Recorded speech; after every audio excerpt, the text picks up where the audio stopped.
نحمدہ ونصلی علی رسول الکریم اما بعد۔ ابھی خبر ملی کہ حضرت مولانا عبدالدیان صاحب رحمانی رحمۃ اللہ علیہ کا انتقال ہو گیا۔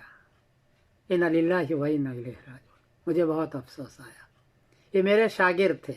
1986 میں انہوں نے مجھ سے ہدایہ آخرین کا کتاب الشفا پڑھا تھا۔ مجھے یاد ہے کہ اردو شرح نہ ہونے کو جیسے آسان شرح نہ ہونے ویسے بہت ساری، چونکہ پہلی مرتبہ کتاب ملی تھی، بہت ساری جگہ پورا ترجمہ مطلب میں نہیں بتا سکا تھا ان کو، مجھے یاد ہے۔ لیکن کبھی انہوں نے کوئی شکایت نہیں کی، کبھی کو ان کا ایسا نہیں محسوس ہوا کہ ان کو سمجھ میں نہیں آیا تو ان کو کوئی شکایت ہو۔ میں بہت متعجب تھا۔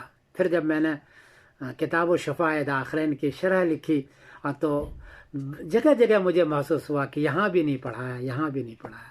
میں نے مولانا کے سامنے اس کا ذکر بھی کیا تھا کہ مولانا عبدالدیان میں فلاں جگہ سے آپ کو پورا نہیں سمجھا سکا تھا، لیکن ہدایہ کے لکھتے وقت میں آپ یاد آتے رہے مجھے۔ یہ تھا مولانا، یہ خاص تھے مولانا زاہد صاحب رحمۃ اللہ علیہ کے، یہ خاص شاگرد بھی تھے اور ان کے خدمت گزار تھے، اور سب سے اچھا ملتے تھے۔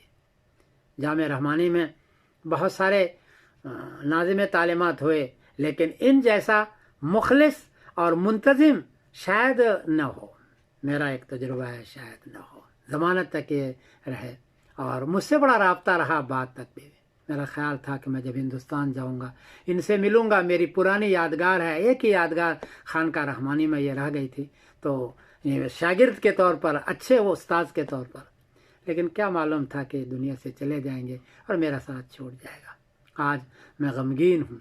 اللہ تعالیٰ ان کو جنت الفردوس عطا فرمائے، عذاب جہنم، عذاب قبر سے نجات دے، بعد میں رہنے والے کو صبر جمیل عطا فرمائے، بعد میں رہنے والے کو صبر جمیل عطا فرمائے، ان کی فیملی کو اور سب کو صبر جمیل عطا فرمائے۔